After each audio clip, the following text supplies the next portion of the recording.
Seorang pemuda masuk ke hutan untuk berburu. Siapa sangka, ia malah menembak seekor burung merpati. Ia awalnya mengira itu hanya burung merpati biasa, namun tanpa diduga, di dalam tubuh burung merpati itu tersembunyi sumber energi yang luar biasa besar.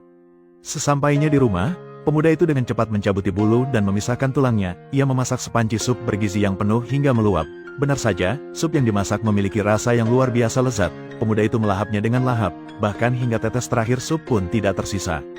Tak disangka, begitu sup itu ditelan, sesuatu yang mengejutkan terjadi. Ia tiba-tiba merasakan seluruh tubuhnya panas membara, seakan-akan ada tungku api yang membakar dari dalam. Ia langsung menenggak satu tong air dingin dalam sekali minum, tetapi hanya merasa nyaman sesaat sebelum panas itu kembali menyerangnya. Merasa tidak tahan, ia pun berlari ke atap rumah, namun hujan deras yang mengguyur di luar tidak membantunya sama sekali.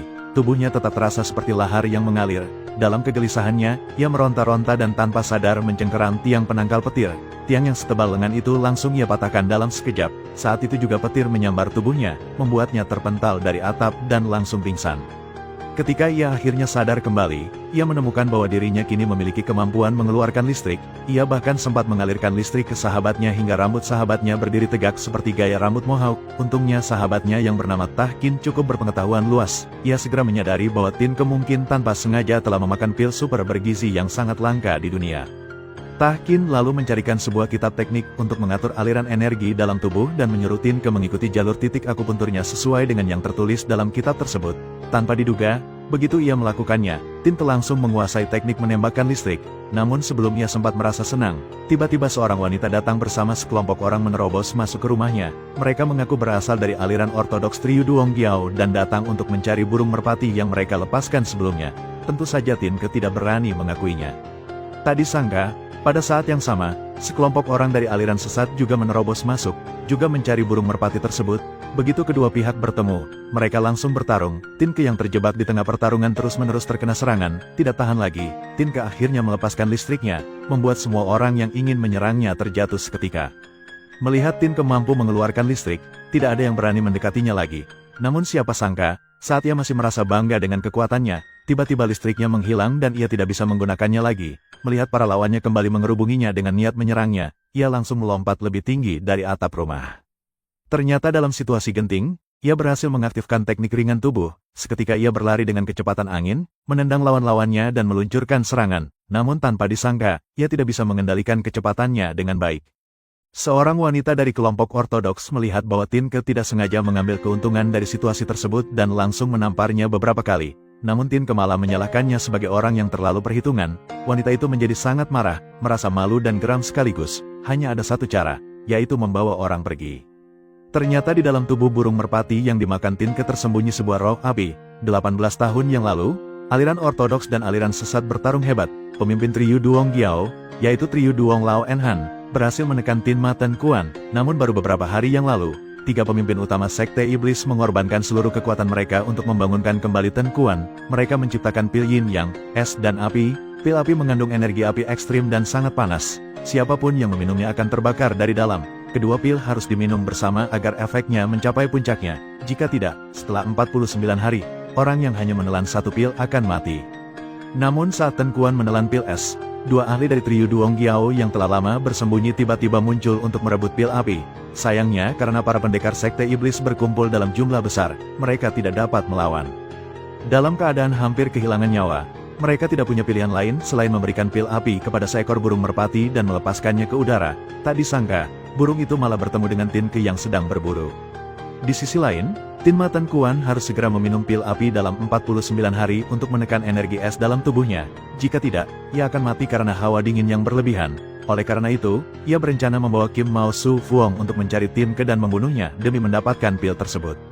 Konon mutiara Dewa Giok Biru milik Bahlan Tok di wilayah barat dapat menghilangkan racun dan bahkan meningkatkan kekuatan seseorang. Sementara itu, Putri Bahlan berniat menyerahkan mutiara dewa kepada Triyu Duong Lao Enhan. Karena itu, Tin Tok Lao Enhan menyamar sebagai sang putri dengan tujuan terlebih dahulu meracuni Triyu Duong Lao Enhan, lalu pergi ke tempat sang putri untuk merebut mutiara dewa. Sementara itu, Tin Ma Ten Kuan bersama Kim Mao Su Fuong pergi menemui Tinke. Kim Mao Su Fuong, yang ingin menunjukkan kemampuannya, langsung menyerang, namun ia malah terkena serangan listrik dari Tinke dan terpental jauh. Sayangnya karena Tinke belum pernah belajar ilmu bela diri yang sesungguhnya, serangan listriknya tidak mengenai Tin Ma Ten Kuan. Sebaliknya, ia justru dipukul telak oleh Ten Kuan dan jatuh ke tanah. Tepat ketika Tin Ma Ten Kuan hendak membunuhnya, tiba-tiba seseorang muncul dan menghentikannya. Orang itu ternyata adalah trio Duong Lao En Han. Pertarungan sengit pun terjadi antara mereka berdua, sulit untuk menentukan siapa yang lebih unggul. Melihat situasi yang kacau, Tahkin segera menaikkan balon udara untuk membawa Tin ke melarikan diri. Tahkin memang gemar menciptakan berbagai alat, dan balon udara ini adalah salah satu ciptaannya. Begitu balon udara melayang naik, ia buru-buru menyuruh Tin Ke untuk segera melompat naik. Namun saat melompat di udara, Tin Ke justru ditangkap oleh dua ahli bela diri. Dalam pertarungan sengit, energi dalam tubuh mereka malah mengalir ke dalam tubuh Tin Ke. Menyadari ada yang tidak beres, kedua ahli itu segera menjauh. Barulah saat itu Tin Ke berhasil meloloskan diri. Tin Ke melompat ke atas balon udara, sementara dua orang di bawah masih bertarung dengan dahsyat. Mereka mengerahkan jurus andalan mereka masing-masing. Akhirnya Tin Ma Kim Kuan terbukti lebih unggul. Trio Duong Lao En Han terluka parah dan terpaksa melarikan diri. Di sisi lain, Tin Ke dan temannya masih melayang dengan balon udara. Tak disangka, bagian bawah balon tiba-tiba berlubang. Kebetulan Tin Ke menginjak bagian yang rapuh dan langsung jatuh ke bawah. Beruntung, sebuah pohon berhasil menahan tubuhnya sehingga ia tidak mengalami cedera serius. Saat bangkit, ia melihat seseorang di bawah pohon. Setelah diperhatikan lebih dekat, ternyata ada seorang gadis yang sedang mandi. Tiba-tiba seorang kakek muncul dari samping. Ia berpura-pura mengatakan bahwa ia sedang menangkap pencuri yang mengintip. Namun pada kenyataannya ia malah ikut-ikutan mengintip bersama Tin Ke. Keduanya sedang asyik mengintip ketika cabang pohon yang mereka injak tiba-tiba patah. Mereka langsung terjatuh. Anehnya, si kakek tiba-tiba bisa menyelinap ke dalam tanah dan muncul kembali dengan santainya. Ia mengaku sebagai anggota trio Duong Giao yang datang untuk menjemput Putri Bahlan. Ternyata gadis yang mereka lihat tadi memang seorang putri. Tetapi mereka tidak tahu bahwa dia sebenarnya bukan putri asli. Ia hanyalah penyamaran Tin Tok yang telah menyamar sebagai sang putri. Karena tidak mengetahui arah, Tin Ke memutuskan untuk mengikuti mereka ke trio Duong Giao terlebih dahulu. Namun saat itu trio Duong Giao sedang diserang oleh Ma Giao. Karena trio Duong Lao En Han terluka parah dan tidak bisa bertarung. Demi keselamatannya, Hua An memerintahkan putrinya untuk mengawal sang guru ke tempat aman. Sementara itu, Hua An sendiri memilih untuk bertarung sampai mati. Tetapi akhirnya tertangkap oleh Ma Giao. Di tengah perjalanan, Tui Tin, yang bertugas mengawal sang guru, bertemu dengan Tin Ke dan rombongannya. Tin Ke pun langsung mengenali Tui Tin sebagai gadis yang sebelumnya telah ia lihat. Saat itu juga mereka menyadari bahwa trio Duong Giao sudah jatuh ke tangan musuh. Maka mereka berencana untuk mencari tempat aman terlebih dahulu guna memulihkan tenaga. Sementara itu, putri palsu memberikan racun kepada trio Duong Lao En Han, berpura-pura mengatakan bahwa itu adalah mutiara dewa dari Bah Lan Tok. Tin Tok memiliki kelemahan, ia sangat menyukai pria muda. Dalam perjalanan, ia mulai tertarik pada Tin Ke dan berniat menggunakan kesempatan ini untuk menyerap esensi darah Tin Ke demi meningkatkan kekuatannya. Ia mencoba membuat Tin Ke mabuk agar lebih mudah melancarkan aksinya. Namun tanpa sengaja Tin Ke tersedak dan memuntahkan minuman ke wajah putri palsu. Dalam kepanikannya, Tin Ke mencoba membersihkan wajahnya, tetapi malah membuat penyamarannya terbongkar. Wajah asli Tin Tok pun terlihat. Melihat wujud aslinya, Tin Ke ketakutan sampai hampir ngompol. Saat itu juga semua orang menyadari bahwa gadis yang ada di hadapan mereka bukanlah Putri Bahlan yang asli. Mereka segera mencoba menangkap Tin Tok, tetapi sayangnya mereka dipukul mundur oleh Tin Tok. Mereka kehabisan tenaga dan tidak mampu lagi melawan. Di saat yang genting, kakek tua itu ternyata adalah orang yang paling cerdas. Ia langsung menusukkan belati ke punggung Tin Tok. Tui Tin segera memanfaatkan kesempatan itu untuk menjeratnya hingga mati. Sementara itu, Tin Ke tiba-tiba merasakan efek obat dalam tubuhnya semakin kuat, menyebabkan rasa sakit yang luar biasa. Trio Duong Lao En Han, yang sudah meminum racun, memutuskan untuk menyalurkan seluruh energi dalam dirinya ke Tin Ke. Berkat itu, Tin Ke berhasil menetralisir sebagian besar efek obat. Jika ia fokus berlatih, ia pasti bisa menjadi seorang pendekar tak tertandingi. Sebelum meninggal, trio Duong Lao En Han juga mengajarkan teknik Puk Ma Tampap kepada Tin Ke dan menitipkan putrinya kepadanya. Setelah itu, Tui Tin terus membimbing Tin Ke dalam latihan. Dengan perpaduan kekuatan dari Tai Beden dan ilmu bela diri tingkat tinggi dari trio Duong Lao En Han, Tin Ke berkembang pesat dalam waktu singkat. Di sisi lain, Tin Ma Ten Kuan mengirim anak buahnya untuk menculik Putri Bahlan yang asli dan sekaligus menangkap Tahkin. Ternyata Tahkin adalah anak kandung Tin Ma Ten Kuan yang telah lama hilang. Saat Tahkin jatuh dari balon udara, kebetulan Putri Bahlan menyelamatkannya. Seiring waktu, keduanya pun mulai memiliki perasaan satu sama lain. Untuk memaksa sang putri menyerahkan mutiara dewa, Ma Kuan meracuni Tahkin. Putri Bahlan tidak punya pilihan selain memberikan mutiara dewa kepada Tahkin agar ia bisa bertahan hidup.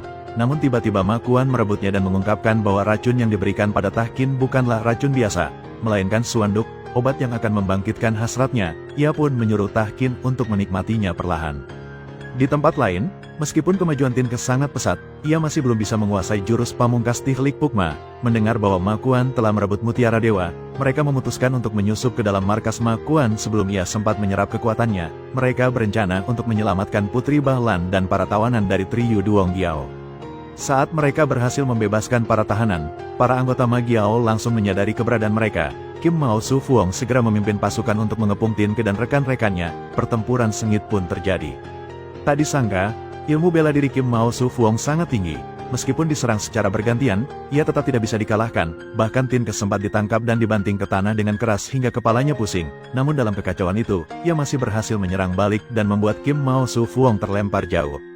Saat itu juga efek obat dalam tubuh Tinke kembali muncul. Ia jatuh ke tanah, merasakan sakit yang tak tertahankan. Melihat celah ini, Kim Mao Su Fuong segera menangkapnya. Namun tiba-tiba Tinke berhasil mengaktifkan teknik bela dirinya dan menyerap seluruh energi dalam tubuh Kim Mao Su Fuong. Tiba-tiba sebuah bayangan melesat ke arah Tinke, berniat menyerangnya. Hua Fan, yang berusaha melindungi Tinke, akhirnya terbunuh dalam satu serangan. Orang yang datang melesat itu tak lain adalah Ma Kuan, yang kini telah mencapai puncak kekuatan. Tinke nekat maju dan bertarung mati-matian dengannya, berniat mengakhiri segalanya dalam satu pertarungan. Namun Tin Ma Kim Kuan terlalu kuat, Tinke dihantam bertubi-tubi hingga tubuhnya hampir hancur. Saat itu tiba-tiba langit di luar menjadi gelap, badai petir mulai mengguncang. Melihat peluang ini, Tinke bergegas pergi untuk menyerap kekuatan petir. Tui Tin dan rekannya segera mengangkat Tinke ke udara. Seketika sambaran petir dahsyat menghantam tubuhnya. Di tengah petir yang menyala-nyala, Tinke tiba-tiba mendapat pencerahan. Ia akhirnya berhasil menguasai sebuah teknik yang mampu mengendalikan kekuatan petir. Melihat ini, Ma Kuan langsung melepaskan jurus terkuatnya. Gelombang energi hitam menyelimuti langit, angin kencang bertiup, dan tanah retak terbuka seolah hendak runtuh.